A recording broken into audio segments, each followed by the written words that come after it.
One day ক্রিকেটে টি-টোয়েন্টির মতো batting করেছেন সৌম্য সরকার। ইনিংসের শুরুর অংশে একবার জীবন পাওয়া সৌম্য সরকার মাঝে পেয়েছেন আরও একবার, অর্থাৎ পরপর দুবার সৌম্যর ক্যাচ ফেলে দিয়েছে প্রতিপক্ষের ফিল্ডার, যাতে করে সুযোগগুলো কাজে লাগিয়েছেন সৌম্য সরকার। দুইবার নিশ্চিত আউটের হাত থেকে বেঁচে যাওয়া সৌম্য শেষ পর্যন্ত আউট হয়েছেন এলবিডব্লিউর ফাঁদে পড়ে। এর আগে চমৎকার ব্যাটিং করেছেন সৌম্য সরকার। 4 ছক্কার ঝড় তুলে রীতিমতো ওয়ানডে ক্রিকেটে টি-টোয়েন্টি স্টাইলে ব্যাটিং করতে দেখা গেছে বাংলাদেশি ওপেনারকে।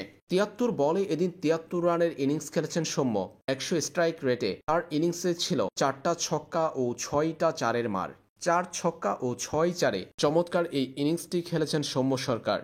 প্রথম দুটা ম্যাচে স্কোরটাকে খুব বেশি বড় করতে না পারলেও আজ মেহেদী হাসান মিরাজের সঙ্গে 100 রানের পার্টনারশিপ গড়ে চমৎকার ইনিংসটি খেলেছেন সৌম্য। তবে সেঞ্চুরি পূর্ণ করা হয়নি তার। 73 রানের মাথায় আউট হতে হয়েছে টাইগার ওপেনারকে।